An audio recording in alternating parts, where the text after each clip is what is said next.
I have a funny story about my parents. So when I was in high school, I was like a theater kid. It was the best time. So we did a lot of like building sets and all that kind of stuff. And my dad, he helped build one of our sets. We were doing the musical version of Cinderella. So I was still like at the beginning of high school, and my dad was picking me up, and I didn't know he was coming. Guess what he picked me up in? A carriage. A carriage in the school line. So I was really in my beginning of high school, and I didn't really know anybody. I was already embarrassed. My dad's picking me up, and so he pulls through the line in a whole carriage, like a legit carriage. So Okay, but that's incredible. Yeah, so you gotta be Cinderella for a day. yeah, just for a little bit. Was it horse-drawn? No, it was truck drawn. Yeah. Three-rage Cinderella. Base. Are dating. Yeah. I feel like this is like the opposite. There's 5 of us kids in our family, and it's a lot. And one day my dad had just had enough when we were all at the dinner table, and he looks at us and he goes, shut up 1, shut up 2, shut up 3. He named us shut up 1 through 5. So he'd be talking, goes, 2, shut up. Oh my god. It was incredible though. How'd he pick who was 1 through 5? I think just where we were sitting. Okay. Yeah. So my dad went gray a little earlier in life, I feel like. And so I went to a golf camp when I was probably like 6 or 7, and like 2 of the guys we went to church with, like they were twin boys, and they were like a grade younger than me. But their dad like a semi-pro golfer, and so he put on an golf camp every year I would go to. And so it was like the last day. I guess there's 2 stories in this one. There is the last day, and my dad's going to pick me up, and so all the parents come on for drop off and everything, and like 2 of the guys go, "Hey Caleb, your grandpa's here to get you," and it's my dad, and he's walking up, and of course I'm like, no, like actually that's my dad, and so I'm like, "Hey grandpa," and like we stopped the car and laughed, and I don't know if I've actually ever told them still today, but that's one, and then I think like while he was walking up. Outside of this conversation, but like y'all know the movie Elf where it's Mr. Norwell and it's like, oh yeah, bud, yeah. So I told a kid that I was like, bye buddy, I'd find your dad, but his dad had actually like left and he was like born, and I didn't know that, and so like I remember his mom I think told my mom, and like it was a whole ordeal. But like all kid was really eventful that you're all on the day that they had picked me up. So very bit than him where he walked into Dome. My parents forget my name all the time, and the funny nicknames that they set is they call me Spawn 3 because I'm the last of 3. They'd call me all of my brother's names. They'd call me my dog's names, call me cousins' names, but they always forget my name, and it's still going on. Yeah. I think that just happens with every parent. I've been called all names under the sun. Yeah. It's Ben, Chris, and Caleb. I said it's Ben, Chris, and Caleb, or whatever child you are. Is usually the order that my mom will go into. Just you. Yeah. You over there. That one. That one. Or point. Snap.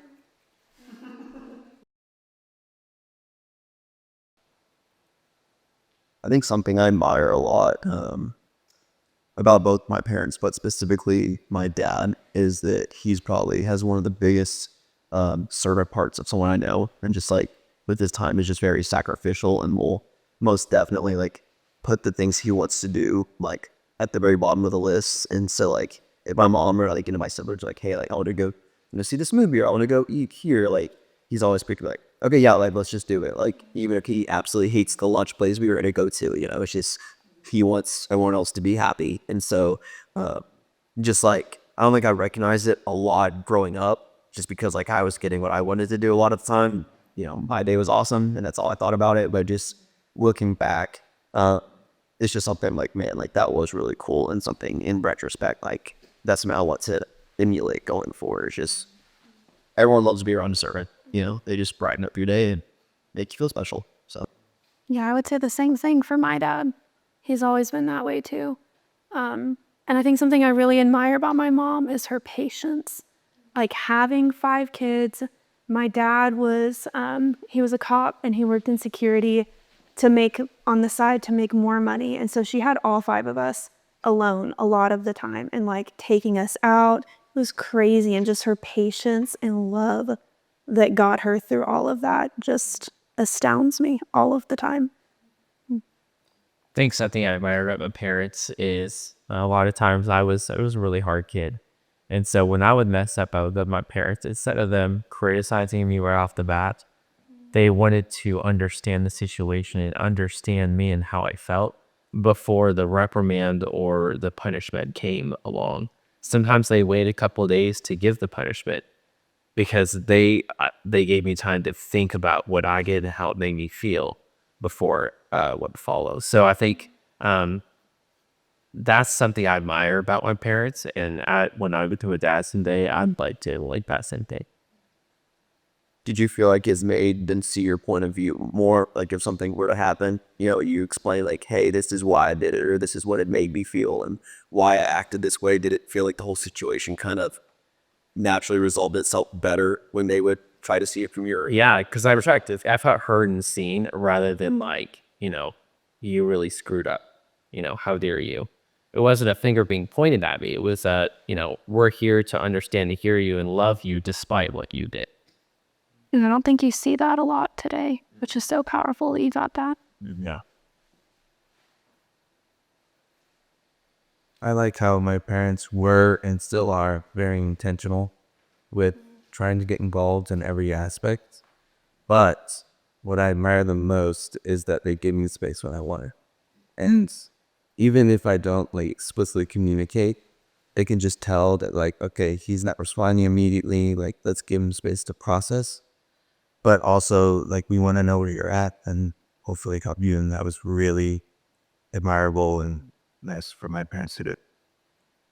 How did you navigate knowing like how much space was too much, and like how did you bring it up with your parents? Like, I don't need space. Like, I really need your input. Yeah, well, if my parents will always say like, hey, do you want to talk about it? Like, are you ready to talk about it? And I could just tell by if I started talking about it and started being defensive, I was like, okay, I can't talk about it right now. But right when I could talk about it and actually talk about the situation, not just talk out of emotion or defensiveness, that's where I was like, okay, yeah, I do want to tell you. But there's sometimes I was like, I don't really want to tell you guys. And they respected it. And that spoke a lot to me.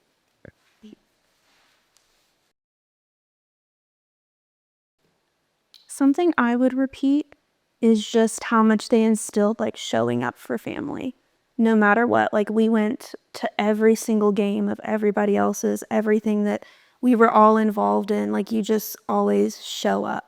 And I think it creates a great family unit. And when we were kids, I hated doing that. I was like, I don't want to go to another baseball game. But as I've gotten older, I've really appreciated how close we've all gotten because we've always been to all of our things together. One of the biggest things that I would like to take as a father in the future is, despite what you do or the choices of your life, they love you regardless. If you date the girl who's not healthy for you, if you go out with friends who are not good for you, your parents know that, but they're waiting until you realize that, it's okay. They're not going to be hard. They're going to love you despite that. I'm going to piggyback off of what Caitlin says. My sister was every summer traveled for basketball games all over the country. I mean, we would go everywhere: Missouri, Kansas, Oklahoma, Tennessee, you name it, we were there. And just like now as a full-time like working adult, and just like how drained I feel after a Monday through Friday of work, how somehow they found the energy and made the time to, like, to still drive to another state and do all that for a weekend and drive back home, and then not just pouring out time, but, you know, money as well. Like, too, it was just like they made it all happen, and it just seems so seamless.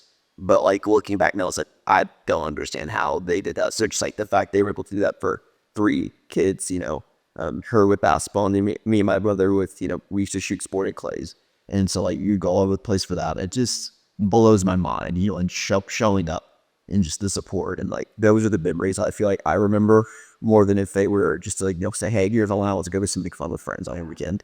And so like to me, like that's memories I'll never forget. I would love to do the same thing with my future kids. Yeah, like I was a bench warmer. Like I never actually played, and they were in the stands every single game watching me sit on the bench. Some blank play came up and you went in. It's like, did that on camera. taking a picture and it's going on the wall in the house. That was me too in football. Is I never played because I was so down low in the depth chart, but my family still came to the games because they just enjoyed supporting me in that way. You know, And unfortunately, the moment you went in, we all were on our feet cheer for you. Yeah. Yeah. I think kind of with that, like working hard was something that my parents, and just kind of being independent, letting me learn for myself was something that I took into adulthood greatly, to just asking questions. And so I want to make sure that my kids know they can, I'd love to help them, but they can do it without me too. I think for me, it's quality time. My parents were really, really good about like, you know, making sure we played board games together every night or having dinner together whether it was at a restaurant, you know, at home. But I think that's what I would love to like, you know, show my future kids is just being there for them and yeah, having that quality time with them. So. I would say honestly, there seems to be such a disconnect. I think partially because the older generation, like our parents, tend to put such an emphasis on how disconnected they feel. They're like, oh, this new generation was Gen Z. They've separated themselves from us. So it's like they think of us as like, oh, we just don't understand. Like they're so different. Yeah, we're different, but I'm sure you were different from your parents. So I feel like you need to stop separating yourself so much from us and in their minds and just start to just try to relate, I guess. Just trying to be more, not trying to be cool, not trying to wing slang. That's not us. But like taking an interest was huge for me. For like, I know my dad did not care about the games I was interested in, but he tried. He was present. He was learning about it, and that meant a lot to me. You know, I didn't feel like it was some older person trying to be cool. It wasn't that. Would you say like the word understand?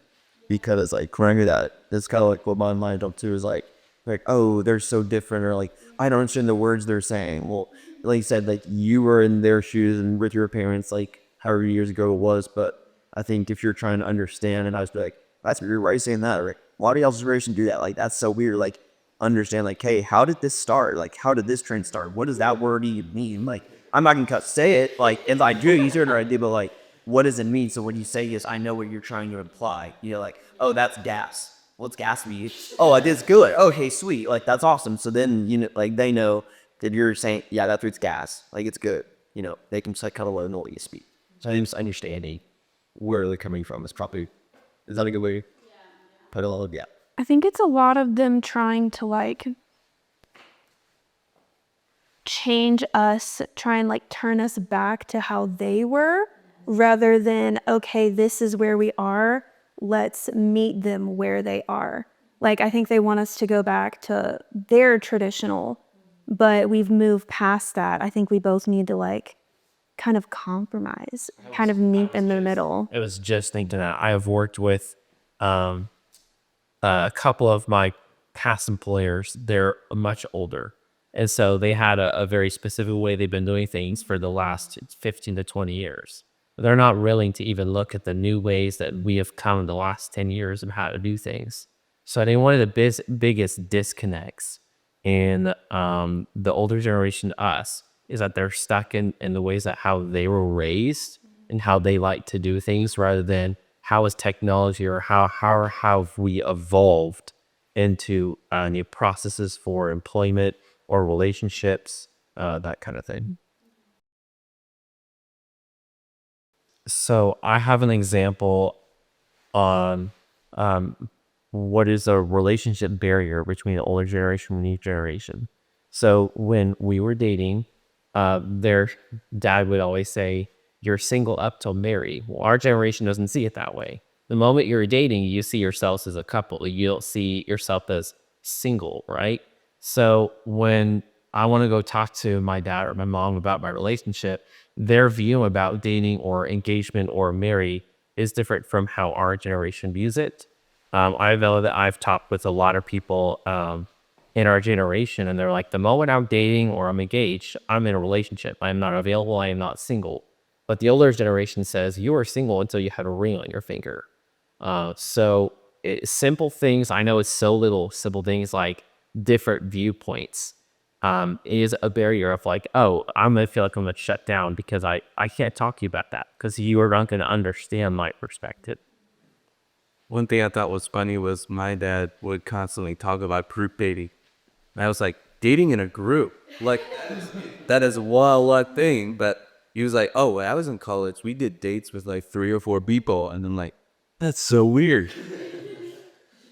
So I guess when it comes to dating and just the culture nowadays compared to maybe like our parents' generation, and even I will say partially ours, like I feel like even now there's a disconnect between a few years or 3 or 4 years, not even, 10 plus, is, even in college, I felt that's something that I was exposed to a lot. Just like, going, people would go to parties, they would just go hook up with whoever's because like it's fun to do. It adds a little spice or pizzazz into their life.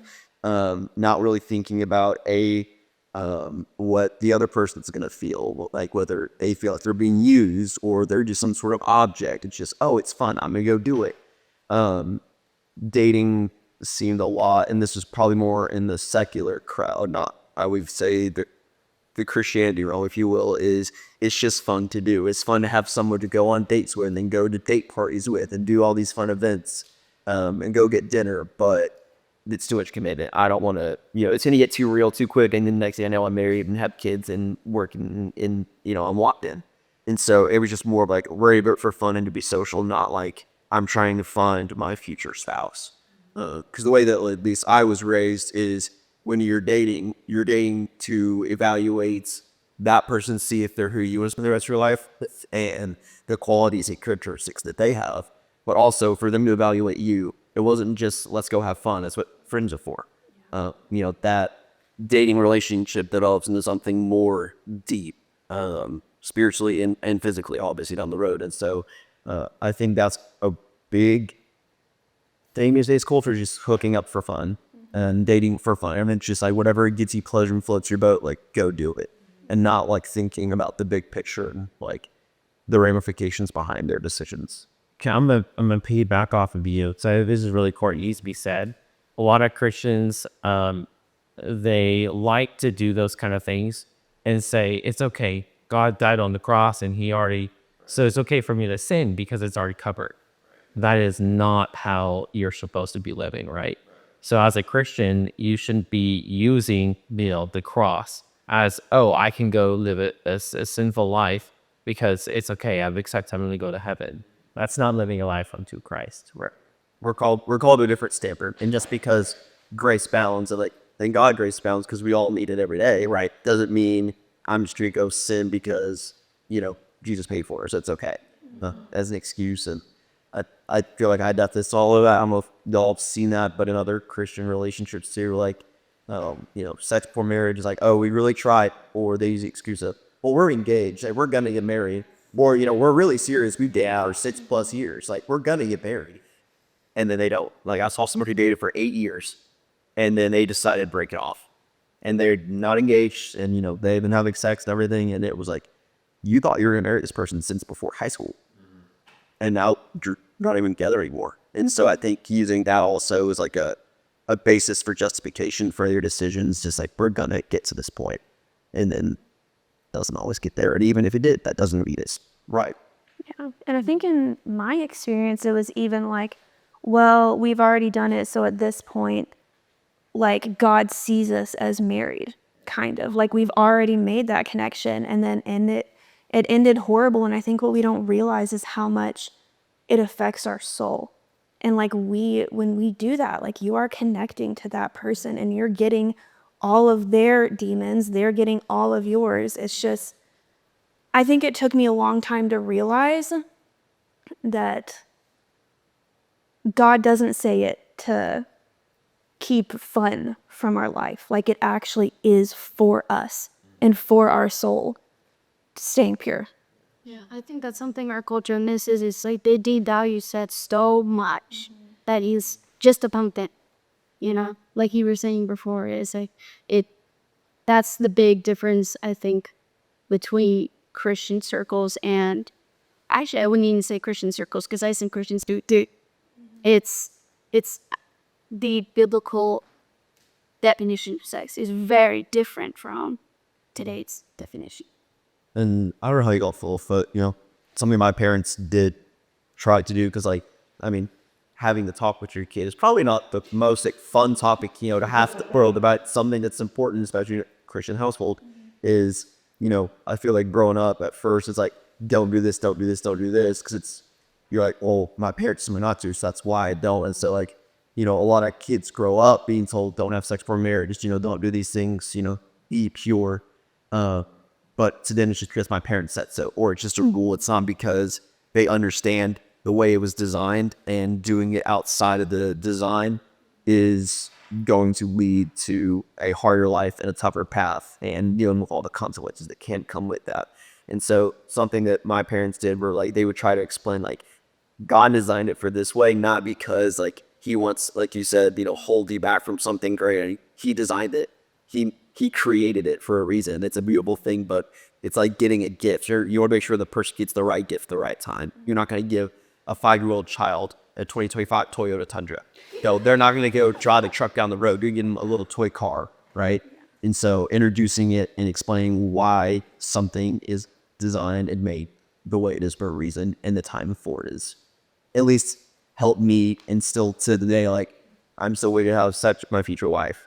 You know, it's because like I feel like I understood the way it's designed and why God created the way it should be. And I think a lot of parents are scared to talk about it.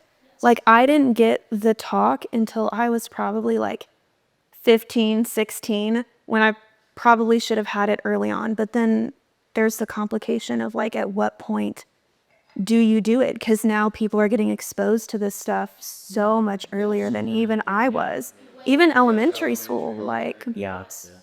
but I think it's still important to, like, despite your fear as a parent, talk about these things openly, you know? I want to change the, I want to hit this nail with a hammer on the other side. So let's say you do have sex before marriage, or you slip up, you make a mistake, right? We're talking about how the older generation is perspective to ours and how our newer generations. A lot of times I've seen with my community in the past is when you do make the mistake, the older generation shuns them. Like, they're an outcast from the family. So I would say something that I think the older generation needs to understand about our generations, if you make mistakes, because we will, guess what? No one's perfect. We've all made mistakes. Everyone's sitting right here. Is that instead of saying, how dare you, or I shun you, you're not my family, you're an outcast or whatever, they need to love like Jesus, right?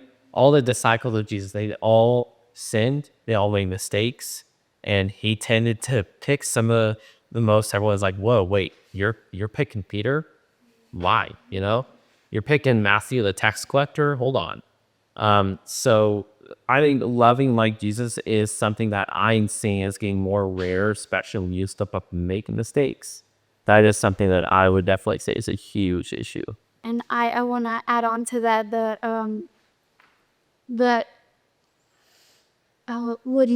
the tendency to shun people for their sin. And I see that also with, I mean, this is a bigger thing now, but same-sex attraction. You know, that's a part of my story. That's how I kind of grew up. And for me, I felt like I was in a Christian circle. You know, I grew up going to church, and I felt like that was the worst sin. It's worse than murder to me. I felt like I could not share that with anyone. There's no way my parents would accept me. I did that. So I was actually really surprised when we did tell my parents. They were very, very understanding, given how it's become more popular and more of a topic now than it was at the time I told my parents. My parents handled it really well, given that there wasn't much resources for them. And I think that was pretty incredible, given the fact that now that's something we have to talk about today. That is something our churches need to confront and then figure out how to, like you said, love like Jesus. Not accept what's wrong, but how do you tell a kid okay, I see you're struggling with same-sex attraction. How do we steer you towards Christ and not shun you for how you feel like you were born wrong? It's not that you dislike the person, it's you dislike the choice that they make. And I think a lot of people, oh, you know, you decided to go from a man to a woman, right? I'm going to hate you as a person. No, hate the decision, not them as a person. Right. It's really important to show grace because that's something they don't experience from Christian cultures. Correct. Yep. And like Jesus always spoke truth. He never You never see this? endorsed the sin, but he did it in love. Yeah. Right. Mhm. I think everything kind of boils down to identity because all I see today is how much people are looking for an identity in things. They're looking for it in who they're attracted to, in how they feel. They don't feel like they may have been born a woman, but they don't feel like a woman. They don't fit into what we call a woman, you know. People are looking for value. I mean, this is how people have always been, but now it's just presenting itself in some new ways. And I think that's kind of the new culture is like the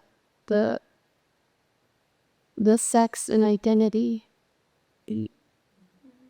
I think our generation needs help navigating social media a lot because social media is so prevalent and it's so big. And the answer is not to just say, get off all social media because so many friends are on social media. That's how you connect in a lot of ways. But navigating how to approach social media without an addiction or how to approach social media without getting in those really bad circles or people trying to take advantage of how you're in certain circles of social media in a very bad way, like predators and stuff like that. But navigating it in a healthy way of not an addiction, but more of communicating and creating a community. And that's such a tough line to navigate. And that's why I think our generation needs so much help figuring out how do we approach social media, even from YouTube, just the content you consume, to, like Snapchat and all that stuff, where it's way more dangerous and way more people that are trying to take advantage of you. How do we navigate the boundaries in that? I think one might also be being comfortable having uncomfortable conversations. Just ignoring a problem is not going to make something go away. And so, with something, I've heard this all my life from my parents and churches, it's like when something's in the dark that stays there, it's just going to keep growing. But when you break something to the light, that's when like real change can come in and happen. And so being able to say, like, whether it's to a friend, the mentor, your parent, whoever it might be, hey, I'm struggling with this, or my friend's in this situation, I don't know what to do. It doesn't necessarily have to apply directly to you, but just being able to come forward and say, there's this tough situation, I don't know what to do, without being afraid of being judged for being in the predicament in the first place, and then just seeking the wisdom on how to act. And just letting things go and not addressing them just makes things worse. So I think the one for the men specifically is when you get introduced to someone, the first question out of their mouth is usually, what do you do for work? Because for a lot of men, it's like, what I do for work is my identity. That's who I am. That's false. Your identity is in Christ. You are not who you work. So, I work in delivery, but that doesn't mean that my identity is a delivery guy. My identity is in Christ. I do this for work to provide for my family. I think our parents can really help us reflect our identity or help us know that our identity is in Christ. Especially like when we're in high school and we're playing sports, we feel so much pressure to be the best. And, if you don't get first place, like you're not good. Well, you're still great. You just want to be good at your sport. And so kind of taking some of the pressures off of us and our extracurriculars, especially when we were younger, super helpful.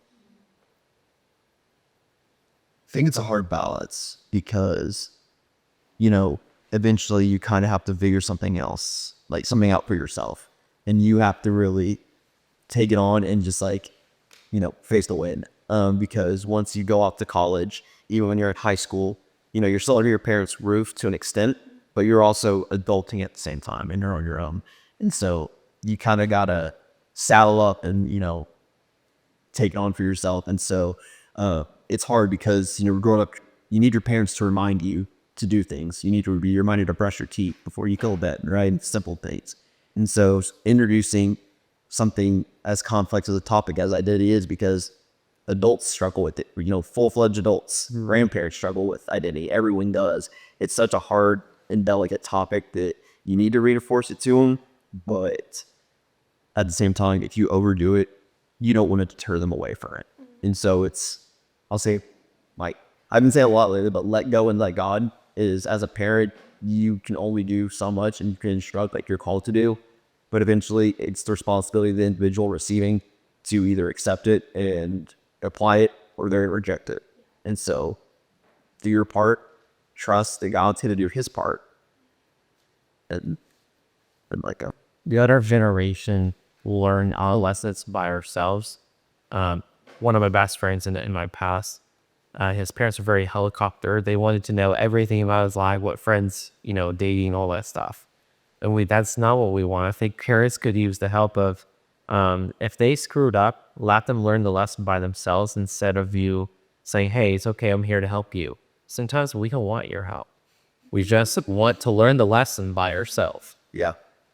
In-house guy, and at least with me personally, like my parents helped me understand my identity, but it didn't change until I was like, okay, what does being a child of God actually mean? Like, I approach it.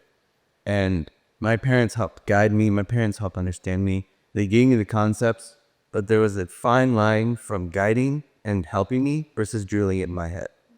And the moment I felt like it was drilling into my head is when I was like, I don't want to believe this now because you're telling me it's so much. I want to make my own way. I want to make my own decisions. And I think it's really important for parents to teach me and help me guide, but also step back and watch, like, does he want to receive this right now? Because God will prepare my heart for when I want to receive it. And that's when parents can insert their opinions, insert their guidance in. But there's a difference between teaching and guiding versus drilling it in the head. When I'm not ready to receive it, it actually pulls me away. I think timing is everything. Timing is everything, like reading the room. Like you said earlier, your parents are really good at like, okay, Andrew needs space right now. I'm just going to let him have an hour or 2 hours, whatever. Or wait till he comes to me and says, hey, this happened. I'm ready to talk about it now. And so just having, I guess, we're discernment and knowing when to like, this is a teaching moment or this is, hey, let's let them figure it out. Let's let them, scrape their knees and elbows a little bit, but they'll get back on track kind of thing. Yeah. And you'll never get it. I mean, right, yeah. The next day it's a completely different. Dude, there's times where the kid is like, I don't know if I need space. I don't know what I want to get. And so it's a walk. I mean, The best thing is like my mom, I'll come in the door after school and I've had such a crappy day. And instead of her giving me advice, I just want her to sit there and listen. And so my mom's like, do you just want me to sit here and listen? Yes, I don't want your advice. But I need to just kind of vent about my day and then go about and do homework or whatever, sports, that kind of thing.